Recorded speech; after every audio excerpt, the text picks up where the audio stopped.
Deus cura a nossa amargura. Texto de referência, abra sua Bíblia em Êxodo, capítulo 15, a partir dos versos 22. Depois daquilo que simbolizou o Calvário do Mar Vermelho para a igreja do Antigo Testamento, a primeira experiência que Deus leva o povo a ter é para tratar da amargura que existia no coração do povo. É uma narrativa e nós vamos, à luz desse texto, mostrar para vocês que o nosso Deus é o Deus que nos cura de toda e qualquer amargura. Êxodo capítulo 15, fez Moisés partir a Israel do Mar Vermelho e saíram para o deserto de Sur. Caminharam 3 dias no deserto e não acharam água. Afinal chegaram a Mara, todavia não puderam beber as águas de Mara, porque eram amargas. Por isso chamou-se-lhe Mara.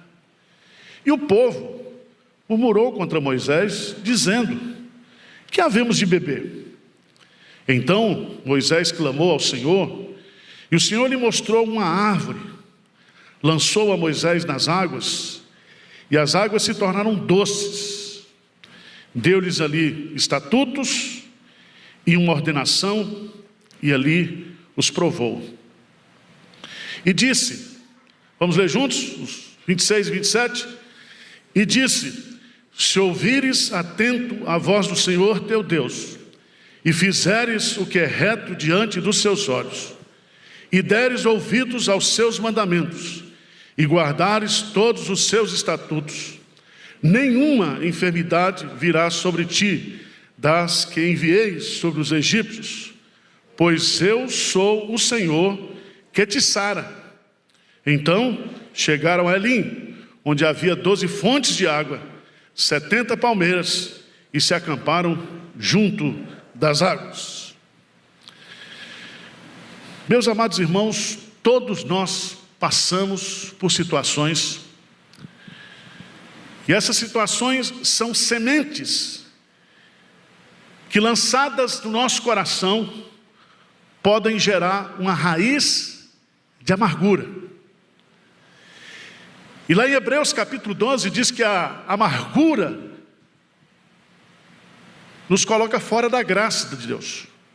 Que a amargura, ela é contagiante, é como uma bactéria, para o mal. E o fato de eu e você sermos crentes, nós não temos uma vacina que nos imuniza de amargura. São tantos os textos na Bíblia que falam sobre amargura. Eu queria só chamar sua atenção para 2 Samuel. Abre lá, por favor. Só 2 Samuel, capítulo 22. Nós vamos pegar o exemplo de Davi, um homem segundo o coração de Deus, mas que viveu um problema de perseguição na sua vida. E aquilo gerou no coração dele uma grande amargura. 1 Samuel 22.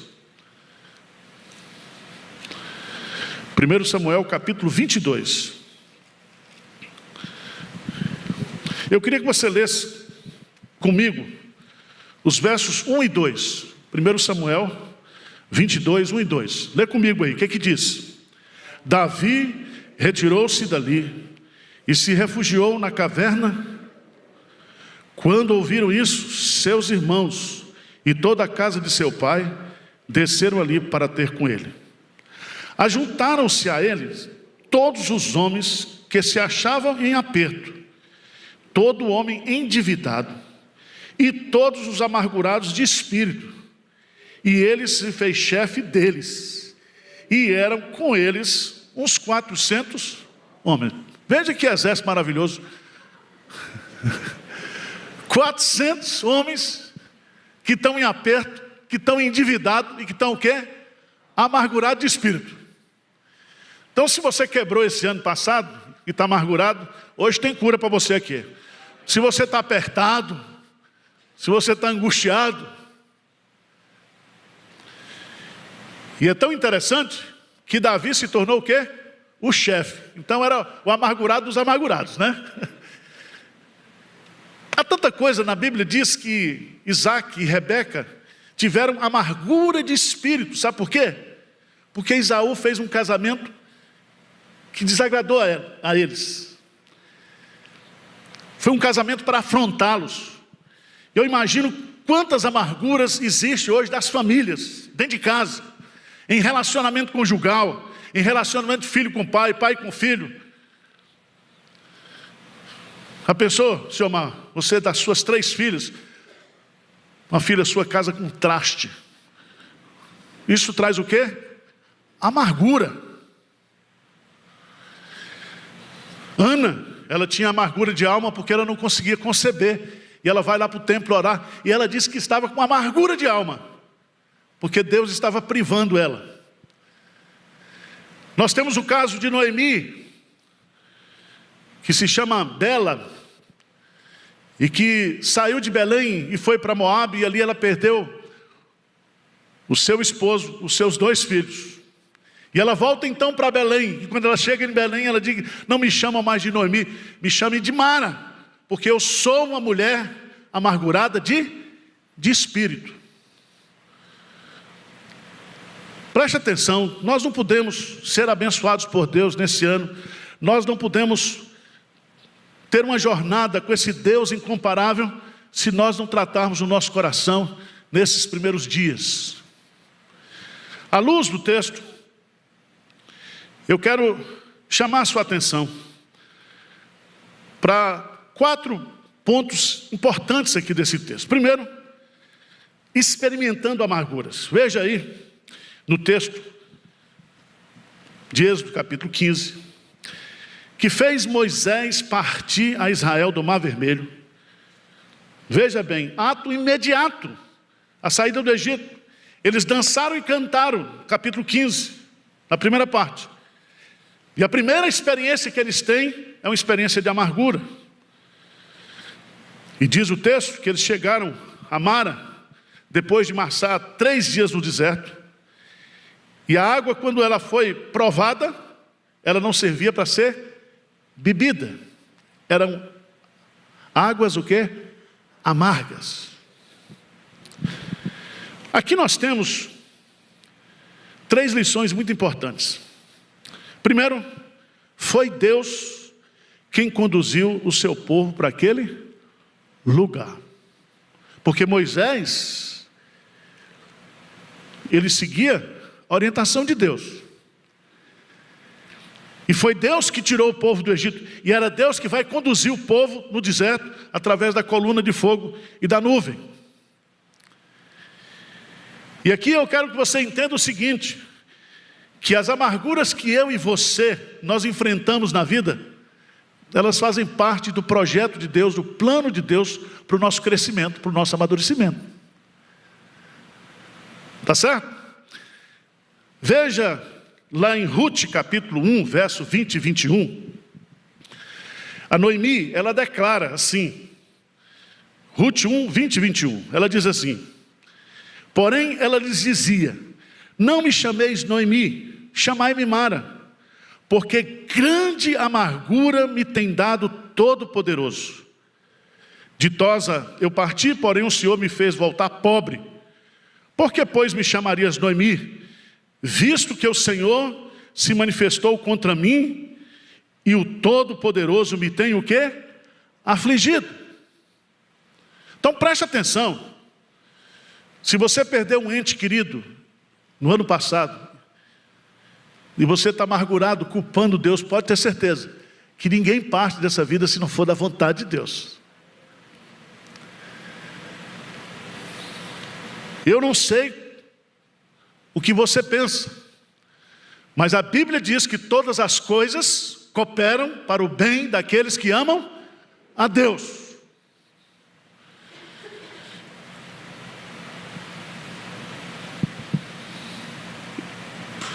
Quando Jó perdeu os seus filhos, os seus bens, a sua saúde, em nenhum momento ele pecou contra Deus. Ele recebeu de Deus o bem, e ele disse para a esposa dele: não receberíamos também o mal? O Senhor deu, o Senhor tomou, louvado seja o nome do Senhor. Então, todas as amarguras que eu e você nós passamos na vida estão dentro da permissão e da vontade de Deus. Segundo lugar, amargura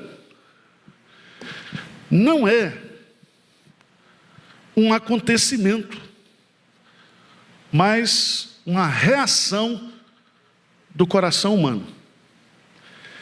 Veja no texto, lá, versículo 23.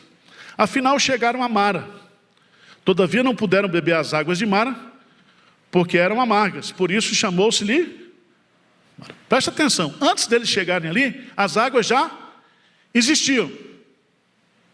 Esse nome Mara foi dada não por causa da região local, mas por causa do sentimento do povo. Vocês estão entendendo? Veja no texto. Por isso chamou-se-lhe Mara. O que eu quero dizer isso com... O que eu entendo nisso aqui? A vida, irmãos, é 10% daquilo que acontece comigo e 90% como eu reajo a isto. O problema não é o que aconteceu, não é o que está acontecendo, mas o que eu vou fazer com tudo isso que está acontecendo. E aí você tem que entender que guardar no coração amarguras, ressentimentos, revolta, isso vai fazer mal para o seu coração e vai fazer mal para as pessoas que estão ao seu lado. E a amargura, ela pode se tornar uma raiz. E quando se fala de raiz, é porque frutifica e porque traz sofrimento.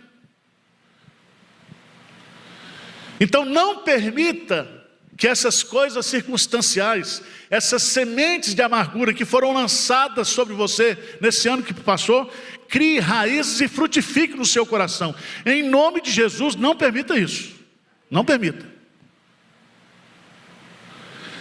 Terceiro lugar, a amargura, ela nasce quando somos frustrados nos nossos desejos, nas nossas necessidades.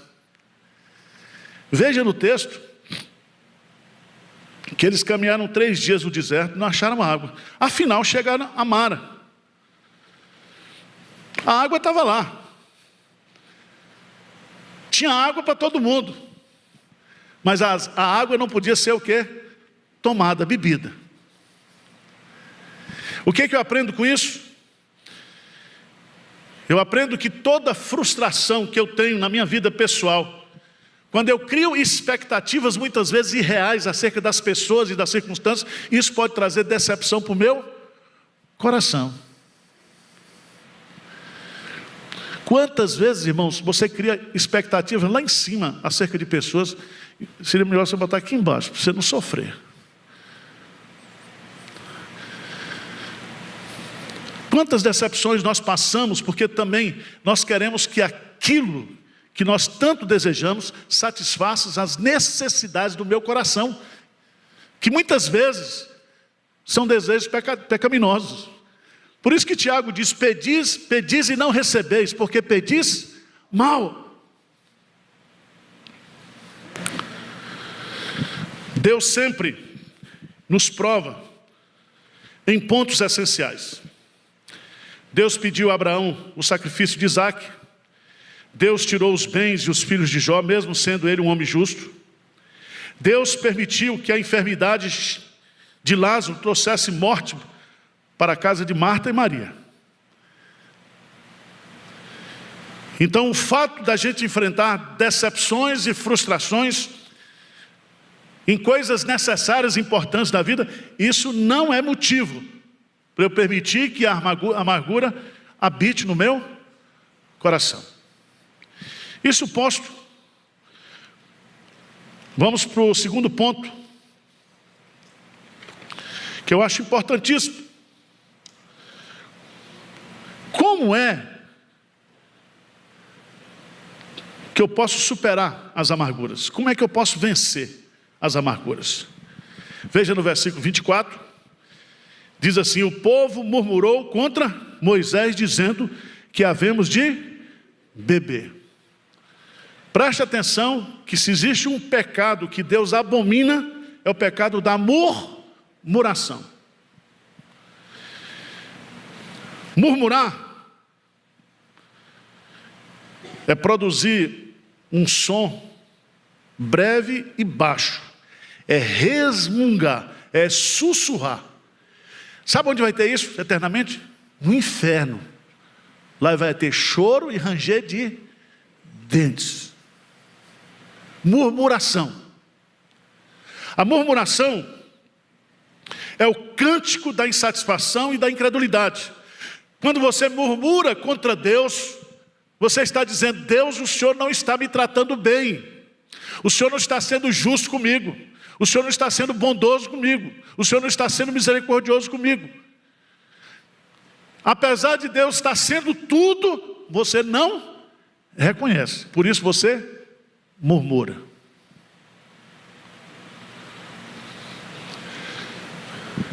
Deus, Ele abomina a murmuração. Quando um cristão murmura, fala mal de Deus e questiona o seu amor.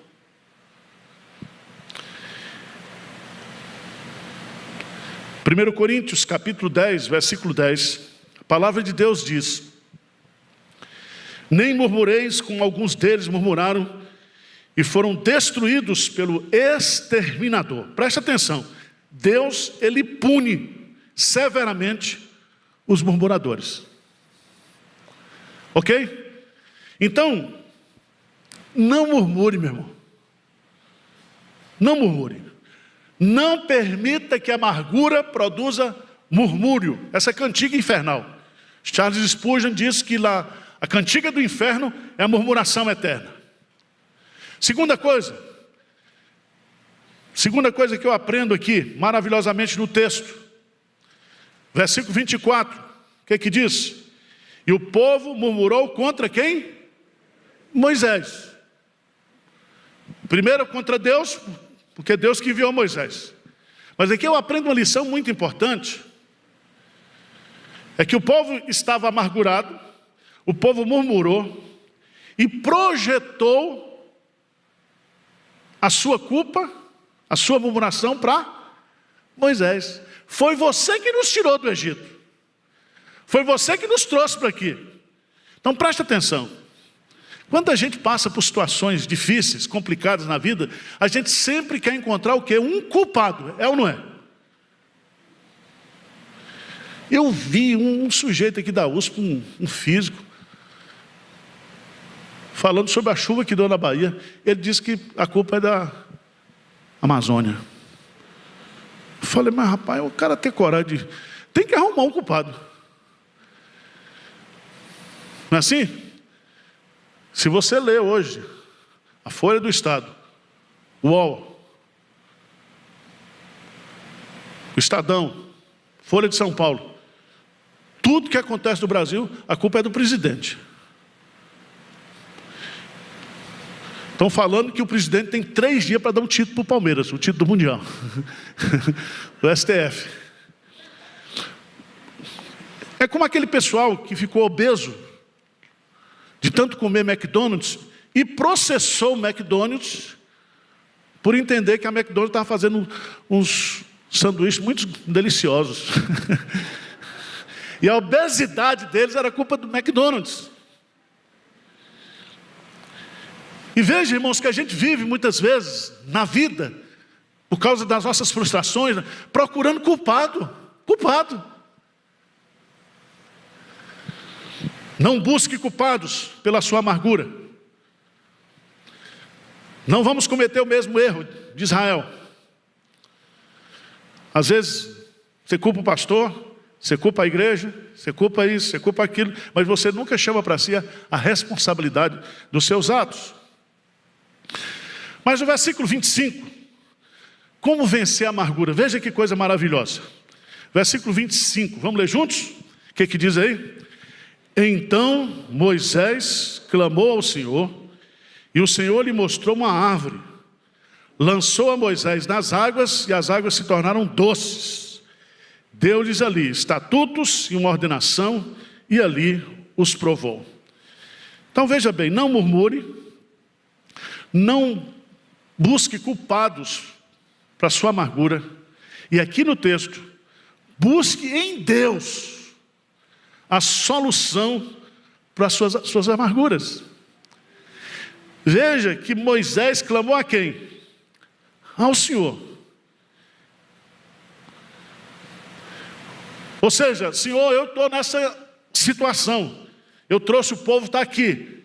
Nós temos mulheres e crianças, muitas delas amamentando, tem 3 dias caminhando no deserto. Eu estou aumentando um pouquinho, sabe? Mas é mais ou menos o que ele diz, tá? E agora, Senhor, o Senhor tem que solucionar o problema. E o que Deus faz? Mostra uma árvore, uma raiz. E essa raiz, então, ela é cortada, esse madeiro é cortado e é colocado sobre as águas. E aquelas águas que eram amargas se tornaram doces. Irmãos, grandes comentaristas do Antigo Testamento dizem que esse ato dessa árvore produzir doçura na amargura aponta para Cristo, aponta para a cruz, para o madeiro. Quando Cristo subiu ao madeiro, quando Cristo morreu por nós, Ele providenciou a cura. A cura. Somente Jesus pode transformar as nossas tristezas em alegria. Somente Jesus pode nos tirar da amargura para o louvor.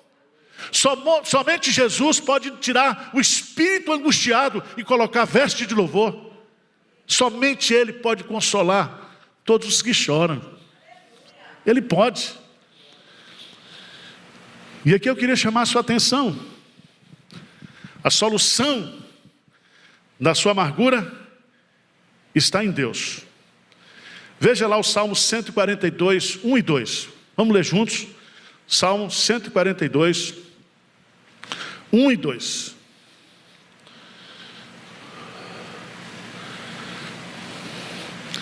O que diz a palavra de Deus? Salmo 142, 1 e 2. Vamos lá?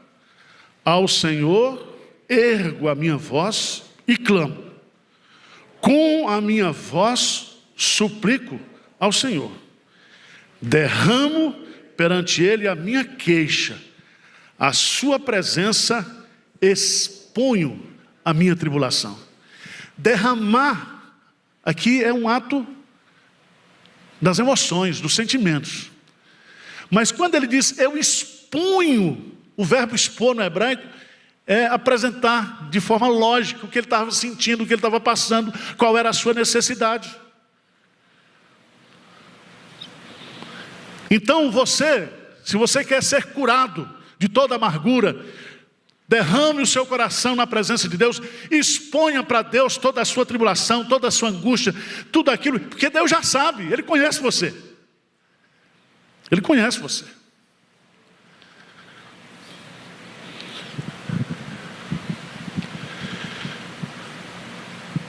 Mas eu queria concluir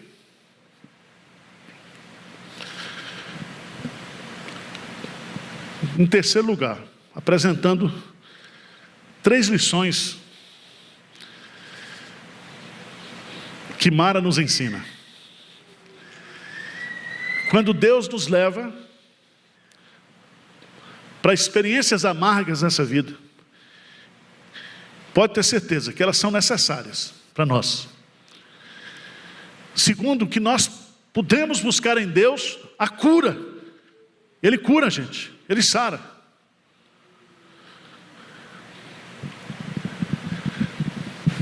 Mas aqui eu vejo alguns detalhes. Nas amarguras, a nossa fé, ela é o quê? Provada. E a gente canta todas as vezes que a minha fé é provada, né? O que eu tenho que fazer? Romper em fé. Veja no texto, no capítulo 25, deu-lhes ali estatutos e ordenação, e ali os provou. Você já pensou um negócio desse? Esse problema que você tem é uma provação sua. E você já orou várias vezes para Deus mandar essa aprovação para o outro lado da vida, e Ele não foi. Está aí. Vocês não sentem isso, só eu aqui. Vocês são tudo anjo. Quantas vezes a gente ora, é igual Paulo pedindo: Senhor, tira o espinho. Mas Deus está nos provando. Ele aumenta o quê? A graça. Ele diz: a minha graça o quê? Te basta. O meu poder se aperfeiçoa na sua fraqueza. Quanto mais provado, mais dependente eu sou de Deus. E ali os provou. Deus começa a avaliar e trabalhar a qualidade da fé do povo de Israel. E a maneira de Deus nos qualificar, nos amadurecer, produzir em nós crescimento, amadurecimento, é através das provações. Segunda lição que Mara nos ensina: nas amarguras aprendemos a praticar a palavra de Deus. No versículo 25, deu-lhes ali estatutos e uma ordenação.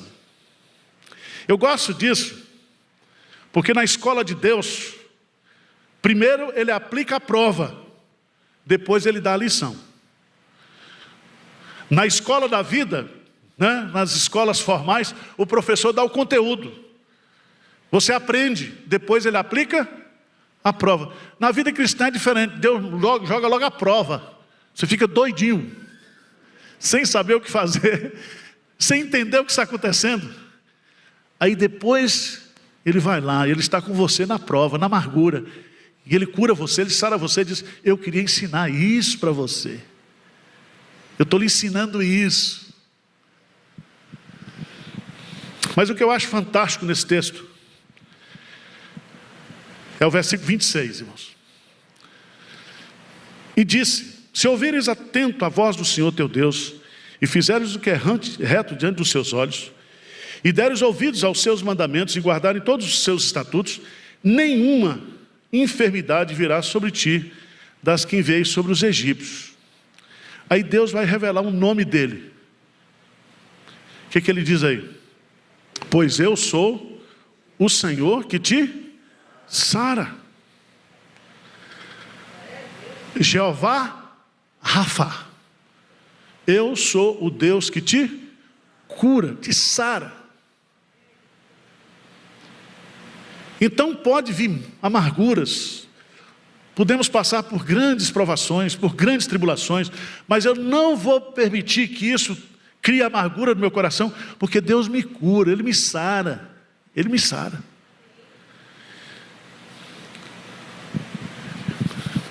Isaías, capítulo 61,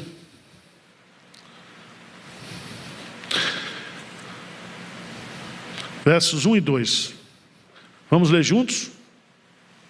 Jesus Cristo, Ele diz assim: o Espírito do Senhor Deus está sobre mim, porque o Senhor me ungiu para pregar boas novas aos quebrantados, enviou-me a curar os quebrantados de coração, e a proclamar libertação aos cativos, e pôr em liberdade os algemados, e a pregoar o ano aceitável do Senhor, e o dia da vingança do nosso Deus, a consolar todos os que choram.